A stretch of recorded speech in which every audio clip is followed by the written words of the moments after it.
Most people get this wrong when they think about starting a company in Sweden.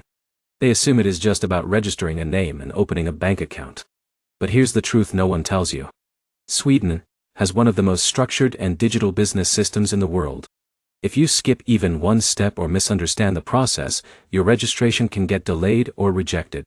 If you are planning to start a company in Sweden in 2026, this guide will walk you through everything step by step in simple language. No confusing legal terms. No unnecessary complexity. Just a clear roadmap from idea to fully registered company. And here's why Sweden is so attractive for entrepreneurs. It is stable, highly digital, innovation-driven, and very startup-friendly. Many global companies and tech startups choose Sweden because the system is transparent and efficient. But efficiency comes with structure. So you must follow the process correctly. In the next few minutes, you will learn how to choose the right business structure, register your company, meet capital requirements, open a bank account, handle taxes, and avoid common mistakes most beginners make. Let's start from the beginning. The first thing you need to understand is that in Sweden, your company structure defines everything else. You cannot skip this step or treat it lightly. The most common structure is the sole proprietorship, known as enskild firma. This is the simplest way to start a business. It is ideal for freelancers, consultants, and small online businesses. The setup is fast and relatively low cost. You can start operating quickly once registered. But here's the problem. In an enskild firma, there is no legal separation between you and your business. That means you are personally responsible for debts and obligations. Now the second option is the limited company, known as aktiebolag or ABO. This is the most popular choice for serious entrepreneurs and startups in Sweden. Why? Because it separates your personal assets from the business. If the company faces financial issues, your personal finances are generally protected. But here's where it gets interesting. An AB requires a minimum share capital of 25,000 Swedish kronor. This must be deposited into a company bank account before or during registration. Let's make this simple with an example. Alex is a freelance graphic designer.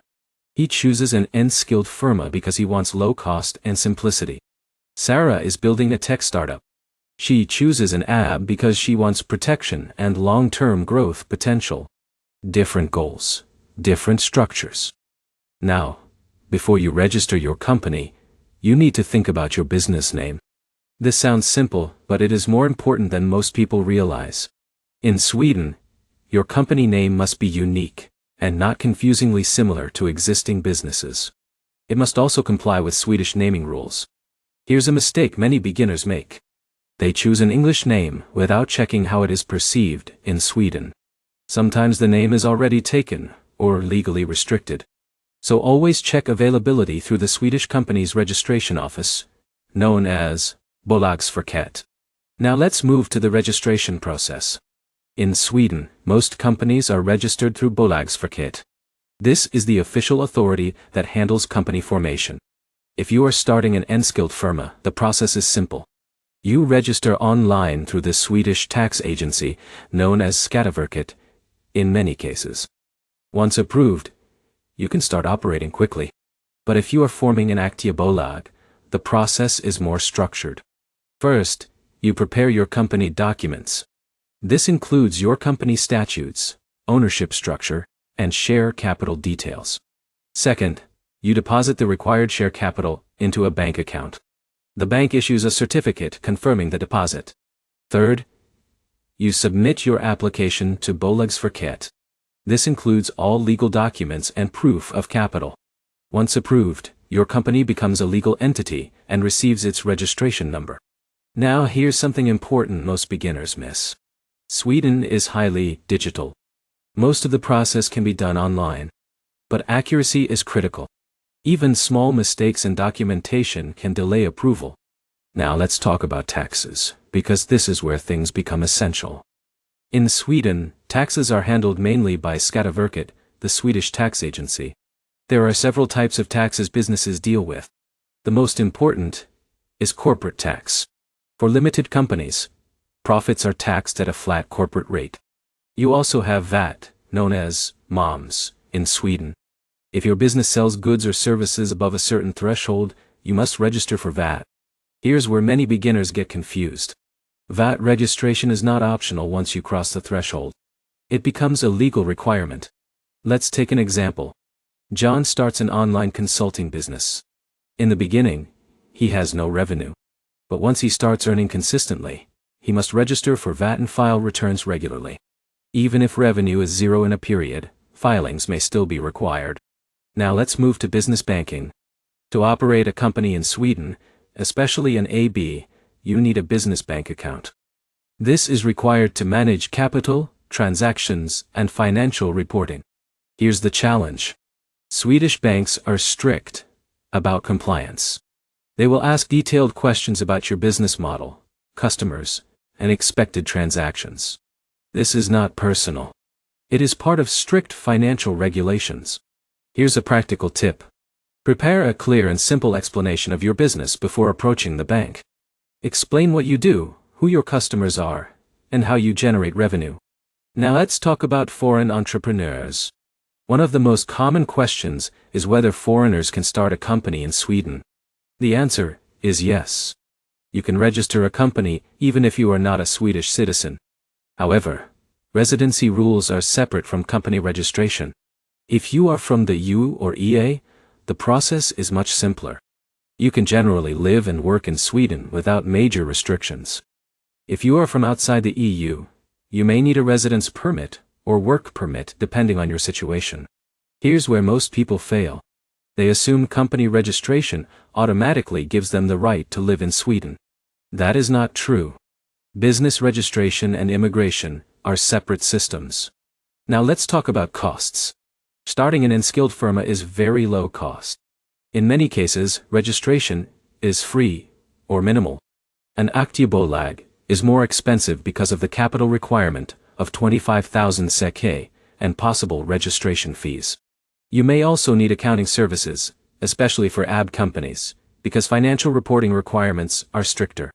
Now let's talk about timelines. An Enskilda firma can be set up very quickly, sometimes within a few days. An aktiebolag usually takes longer due to document verification, bank processing, and registration with Bolagsverket. Foreign founders may experience additional delays due to identity verification. Now, let's go through common mistakes. The first mistake is choosing the wrong structure too quickly. People often pick the simplest option without thinking long term. The second mistake is not preparing proper documentation for banks and authorities. The third mistake is ignoring VAT and tax registration requirements. The fourth mistake is mixing personal and business finances. The fifth mistake is misunderstanding immigration rules. Now let's make this practical with two examples. Alex wants to start a freelance digital marketing business. He chooses an Enskilda firma and registers quickly. He starts working with clients almost immediately. Sarah wants to build a SaaS startup. She chooses an aktiebolag, deposits capital, works through the registration process, opens a business account, and builds a scalable company. Both paths are correct. The difference is strategy. Now let's quickly summarize everything so it stays clear. First, choose your structure. Enskilda firma or aktiebolag. Second, choose and verify your company name with Bolagsverket. Third, prepare required documents and capital if forming an AB. Fourth, register your company with Bolagsverket or Skatteverket. Fifth, open a business bank account. Sixth, register for taxes and VAT with Skatteverket if required. Seventh, ensure compliance with accounting and reporting rules. And finally, if you are a foreign founder, make sure your immigration status is aligned separately. Now here's the final truth. Starting a company in Sweden is not difficult, but it is precise. The system is digital, efficient, and strict. If you follow each step properly, the process is smooth and fast. If you skip steps, delays are almost guaranteed. The opportunity is strong though. Sweden offers innovation support, strong infrastructure, and access to the European market. If you found this guide helpful, like the video, leave a comment with your business idea, and subscribe for more step-by-step international business guides. Because the right knowledge at the right time can completely change your entrepreneurial journey.